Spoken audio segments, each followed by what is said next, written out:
So this is for my former guildmates, but general interest about where I stand with games in general, and specifically World of Warcraft.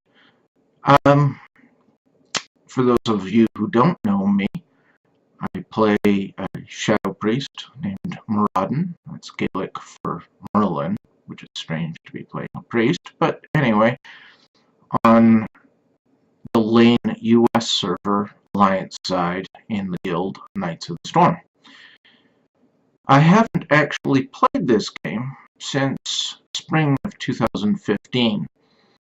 Coincidentally, I was one of 3.6 million people that quit the game within the first 4 months of the Warlords of Draenor expansion. Now, this expansion, when Blizzard announced it, was filled with lots of promise, lots of interesting things, stuff that you wanted to do. Yeah, I'm not going to get into all the details about the game, but there was a big chunk of what they announced even showed that didn't actually make it into the finished product at launch, and didn't make it in various content patches. And right now, there are lots of YouTube videos and probably Reddit threads and God knows whatever else that people are complaining.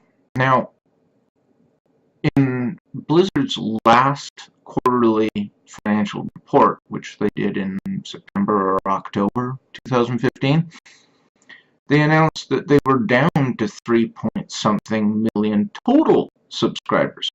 Now, at the launch of Warlords, their subscriber base skyrocketed to over 10 million from about 7 million in Mists of Pandaria. So somewhere in the last 8 or 9 months since I've quit, they've lost another 2/3 of their subscriber base. And I'm not going to get into what I think is wrong with the game, other than to say that where it stands and where it has been standing for the last couple of years is just downright boring. There's a ton of stuff to do in this game. So if you wanted to find something to do, there definitely is things to do, but it's all stuff that we've seen before, with a couple of exceptions. Like, they've introduced a couple of mini games or macro games, considering how much time and effort some players put into them, like the pet battles and managing your garrison, which is their fancy term for player-based housing. And I was finding myself becoming more and more disinterested in these mini macro games. I was becoming disinterested in questing, in dungeoning, even raiding to some extent, which is not, to be clear, a reflection on Knights of the Storm. I think all of those people are really good people, and I miss them. I found myself talking to them on Mumble earlier today, and got some pleasant surprises of some returning people. But that doesn't change the fact that Blizzard isn't holding any interest for myself and what amounts to 7 or 8 million people that have quit the game since November of 2014. The way I see it, and like I said, I'm not going to get into all the nitty-gritty, there's tons of videos like that, but it feels like Blizzard has completely run out of ideas, and they're recycling big themes. For example, the end boss structure for the vanilla game and its first expansion were both demon themed. Then we got a variant with Wrath of the Lich King, we got Undead, and that was actually a really good, fun expansion.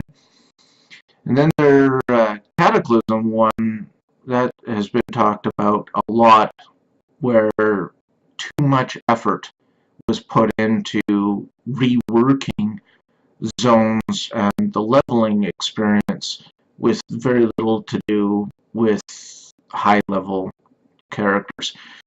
Then Miss Pandaria came out, and that whole expansion was, when getting down to brass tacks, was based around an April Fool's joke that Blizzard had done a few years later.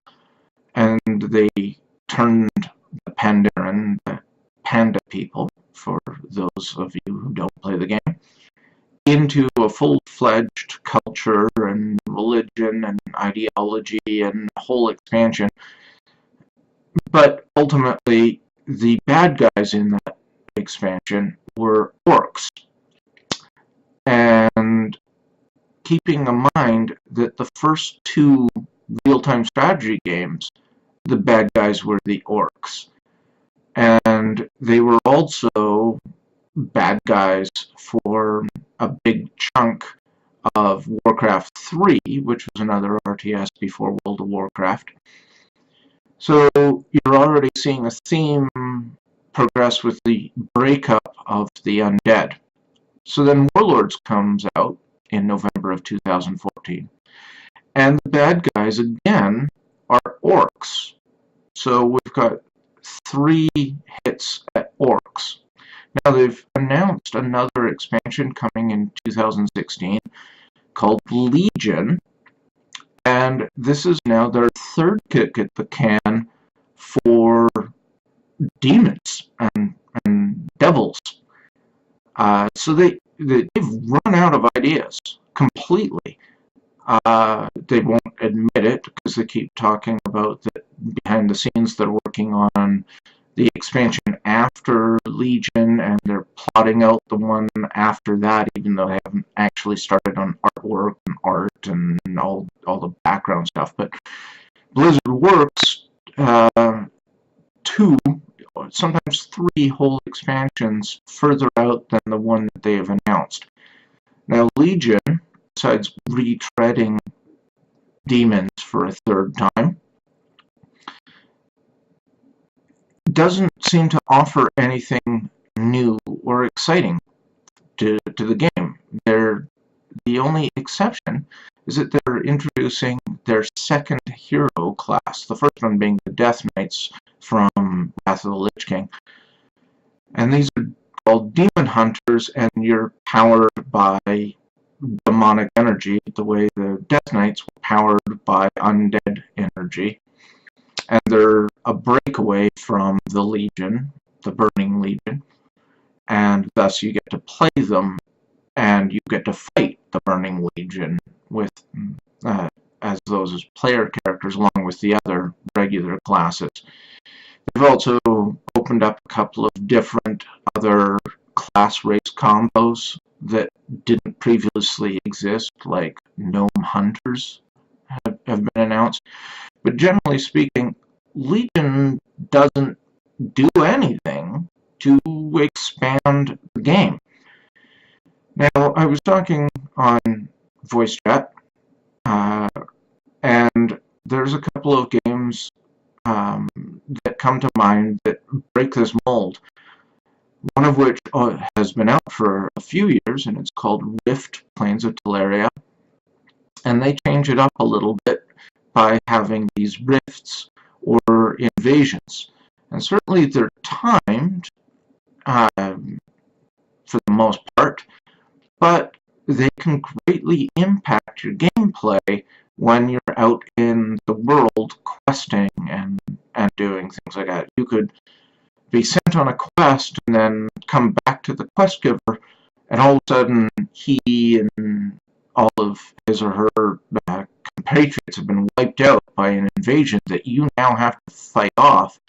And some of these are minor, major, and they get up to outdoor raid-wide invasions to the ultimate extreme of an entire zone gets blitzed, and everybody, all the players who are online, have to get in there and clean it up, because it eventually starts spilling out all over the place. And this made it a dynamic, interesting game. Plus, also in Rift, the character classes that you play are roles. So when you play a tank, you're really good at getting the monster's attention, holding the monster's attention, and just tanking bosses and creatures and mobs in the world. You can solo, although the amount of damage that you output is a fraction of the people who are actual damage classes. And the damage classes, conversely, they can solo as well, but they can't tank big groups of mobs, even lower level mobs than themselves. They struggle with that. And the same goes with healers. And then they've got the other dynamic of a support class, which are people who buff other classes. There are also characters and classes that control the mobs and take them out of combat temporarily, and they serve a very useful function in a group dynamic. There's other things in Rift as well. Now, there's a game coming in 2017 called Pantheon: Rise of the Fallen. I was reading off some of the tenets and bullet points and things that the game developers would like to do with that game, and it's being put out by Visionary Realms. It's headed up by a diverse team of developers that have worked on many other MMOs. They've worked on various other non-MMO games. So there's a rich skill set that these guys bring in Visionary Realms. And there's things that they want to do that either have faded out of the MMO genre, that has weakened it, and so they're bringing these ideas back, or they're putting in ideas that nobody has really tried before. For example, they want the weather and the environment to actually be a factor about how you go about playing in the open world in Pantheon. So they're talking about, depending on which zone you go into and what the climate is like and what the weather's doing, switching on the fly gear set to help you compensate and deal with the weather and the environment. They're talking about, when I mentioned Rift and these NPC invasions, they come out, but once they're cleaned up, the original zone reverts and the regular NPCs show up, and it goes back to the status quo.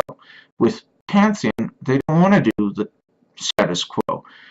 When you as a player go and do something in the world, whether it's to help an NPC or build up some reputation or some faction, this will have an impact in how all the NPCs react to you.